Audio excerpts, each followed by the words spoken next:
Hello guys, जिस appliance में आपका स्वागत है। एक बार हम एक नई वीडियो दोबारा से लेकर आ रखे हैं। डबल डोर वर्लपूल का फ्रिज है, ठीक है। इसमें इशू क्या रहेगा, ये अभी फ़िलहाल बोर्ड पे से हमारा ऑन है, देख सकते हैं आप। और ये फ्रिज चालू नहीं है, ना ही इसका फ़ैन चल रहा है, ना ही इसका कंप्रेसर चल रहा है। तो आज अभी हम इसको चेक करेंगे कि इसमें कहाँ दिक्कत आ रही है और ये ऑन क्यों नहीं हो रहा है। और वहाँ से सॉकेट मेन सॉकेट से ऑन होने के कारण तो ये यहाँ से ऑन क्यों नहीं है। तो आइए चलते हैं, देखते हैं इसमें क्या दिक्कत है। वीडियो में बने रहिए। हम इसका सबसे पहले चेक करेंगे टाइमर। तो मैं दिखाना चाहूँगा, ये ओल्ड मॉडल है, इसका टाइमर लगा होता है यहाँ नीचे।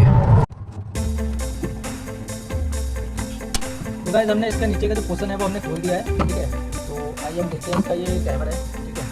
टाइमर इसका वर्किंग है, इसका टाइमर जो है वो चल रहा है। ये ब्लैक कलर की ग्लास में ये डिफ्रॉस्टिंग मोड पे रुका हुआ है, ये कट लगा हुआ है। तो ये डिफ्रॉस्टिंग मोड पे रुका हुआ है, जिसके कारण ये चल नहीं रहा। अभी हम इसको घुमाएंगे तो हमारा स्टार्ट हो जाएगा। इसको हम आपको बताएंगे कि ये हीटिंग मोड पे रुकने का रीज़न क्या होता है, ठीक है। वीडियो में बने रहिए।